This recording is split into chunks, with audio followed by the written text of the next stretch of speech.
Hi everyone, I'm Cheyenne Malone. Misunderstandings, they can be costly, right? So it's important to know how to effectively communicate before you get to that point, that dreaded point often. Today we are joined once again by Matt Easton, sales coach, consultant, and the founder of Easton University. There he is. He's here to talk to us more about misunderstandings. Welcome, Matt.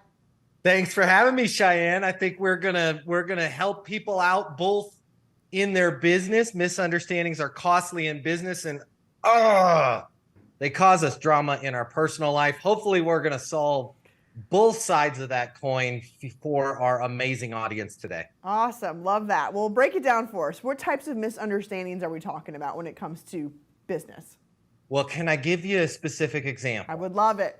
All right. Hopefully, my super beautiful, awesome, amazing wife won't be too mad at me for sharing this. But the other night, I came home, wanted to make some dinner, had my bags of my stuff from the Whole Foods, and my wife had her big Christian Dior handbag, all of her stuff. I don't know. There's a gang out there now with these giant Stanley water bottles. It was like an 82-gallon water. You got one? Oh, I got That's plenty. right. I got every color. Yes. He's part of your crew. The water bottle was there. Her planner was out. Her bag was out. All the stuff was all over the counter. And I said, Heather, why'd you put this there? Now, I want you to tell me what you think her response to why'd you put this there was. Ooh, that's a good one. Ambushed. Ambushed. I'm just comfortable in my own home. What are you talking about? Attacked. Right? Not great. Conversation didn't go too well. Okay. So I ordered something from Amazon. Let's tell you if it works. So here's the problem. Here's how we're going to avoid misunderstandings. I bought the mind reader cap. Okay. And I ordered one for you, Cheyenne, too. Okay. All husbands need this, but go ahead. Correct. Unfortunately, my mind reader cap is busted. And so was my wife's. Now, here's the thing. What if the first way that we can avoid misunderstandings is not a mind reader cap. It's to state our intention, okay? Now, if I was more skillful in that conversation, here's how stating my intention would sound. Hey, Heather, why did you put this there? The reason why I ask is I got some stuff from Whole Foods. I was hoping to cook dinner tonight, but it looks like your planner's out and you're working your stuff that you're doing for your Pilates classes, and I don't want to mess your system up. That probably would have gone over a lot better. Much better. Yes. Right? Yes. Because here's the problem, and these hats don't work. We have to state our attention, both in business and in our personal life, right? What are you guys paying right now is intrusive. It's invasive. The answer's probably going to be none ya. None ya? Yeah, none your business. What are you guys paying right now? Because the reason why I ask is we've got several different financing options, and depending on what type of monthly payment you're comfortable with, we can move things around in terms of stretching out the payment or doing payments a lot sooner so you could get it paid off. We need to state our intentions. We're expecting our customers, we're expecting our prospects, we're expecting our coworkers, our spouse, and our children to know what's going on in our head. And I'm saying this as an optimistic person. I realize there's some nefarious characters out there that just want to talk smack, but they're not watching this program. Most of the time when we're asking somebody, our spouse, our coworkers, our customers, a question, it's because we have good intentions. Sure. It's because we want to help them. But they take it as you're being evasive, you're prying, you're just trying to scam me, or you're just trying to come in here and try and get me to move my big water bottle off the counter. They can't read our minds. So guys, let's practice stating our intentions. Now, I've got another one that will help us, another tip. We're going to state our intentions as tip number one. I've got a second tip, Cheyenne, too, that will help us if you guys are interested. We are. Bring it. Okay. Same reason the tinfoil hat doesn't work. By the way, I'm returning it. A lot of times our prospects, our loved ones, our customers, our coworkers can't read our minds. We also can't read their minds. So where I want you, when you're making a statement or you're asking a question, where I want you to state your intention, what I want you to do, and if you go back and roll tape on this, I did it with you, Cheyenne, at the beginning, as a customer makes a statement to you, asks a question to you, you can't read their mind. So what I want you to do is I want you to say, when you say blank, can you give me a specific example? When you say you're looking to lower your payment, can you give me a specific example of what you meant by that? Far too often, somebody will say, hey, I want to lower my payment. And we'll go, great. We can stretch your payment out, right? We don't read their mind and we create a misunderstanding. They're like, man, I don't want to do that, right? Hey, I want to lower my payment. Totally get it, Cheyenne. When you say you want to lower your payment, can you give me a specific example? Yes. What I mean by lowering my payment is I want to pay as little amount of interest as possible. So if you guys have, I'm really not concerned about the dollar amount of the check that I'm writing. What I'm concerned about is the total payment over time.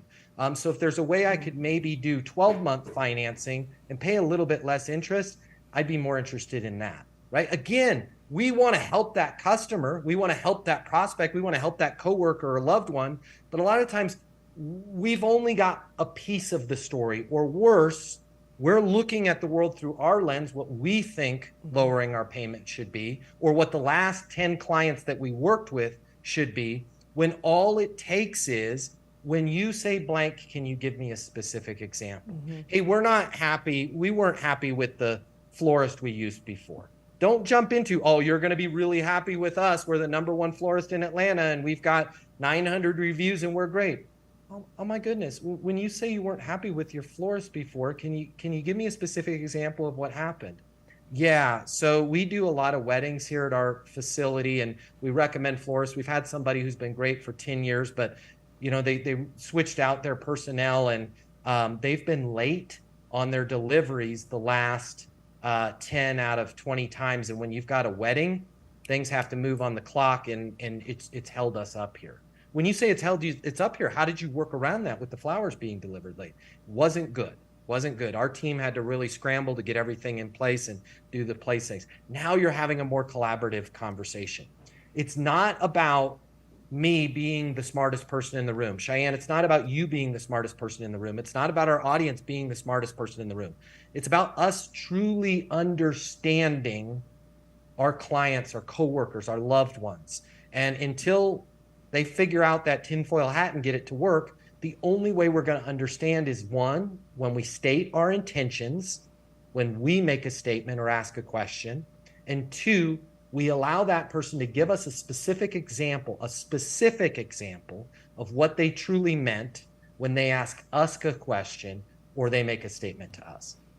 Makes sense. So what about, you're explaining personal relationships, right? And you're explaining, maybe through the sales process. I presume you'd have to do this within the workplace as a business owner or a manager. 100%. Let's take both of those. As a business owner, can you imagine how, and by the way, what's the hardest thing for a business owner to do right now? Find and retain great people. Yeah. I'm going to repeat that because it's real important. The hardest thing as a business owner, and especially a small business owner, to do is to find and retain great people. Every day, in every way, in every city, a small business is losing a rock star over a slight little misunderstanding, miscommunication. Even if it wasn't a misunderstanding, things get blown out of proportion. And if we slow down and state hey, Cheyenne, right? And why were you late today?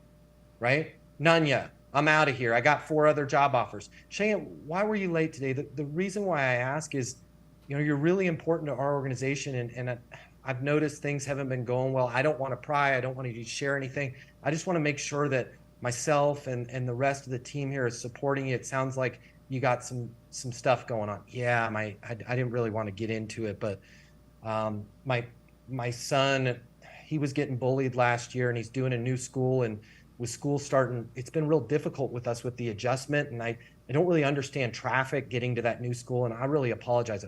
No sweat. Would it help if we looked at maybe redesigning your schedule to work around you getting your son to that new school? Oh my gosh, boss, that would be awesome, right? When you have a worker, when you have a rock star, when you have a pillar of your business, you can't read their mind. They're not going to tell you that they're stressed out because they're trying to get their kid to a new school. And some of the time when you say, why were you late today? That's the straw that broke the proverbial camel's back. And they're like, I'm quitting my job, right? And then they go home and cry, and you go home and you cry. And we could have worked this out if we had just stated our intention, right?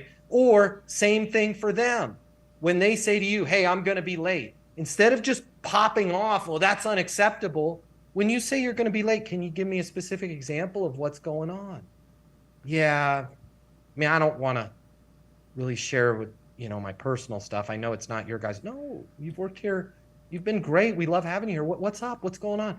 My son's in a new school, and it's just, I'm late, and I picked him up late 3 times. Man, how can we work together to solve this, right? Where's the school? When do you need to leave?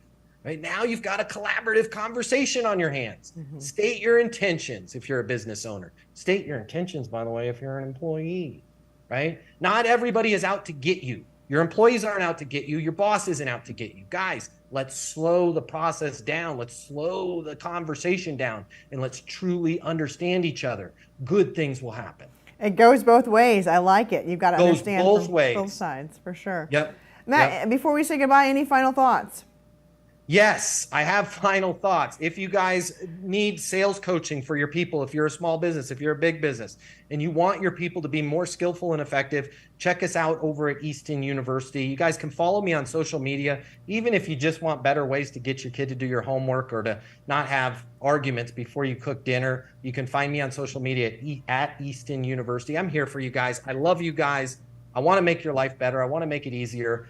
Everybody watching this program, we're on the good side of things, and let's do great, and let's help people improve their lives. Love it, love it. Sounds like there's much more where that came from as well. Matt Easton, sales coach, consultant, and the founder of Easton University. Thank you so much for your time today.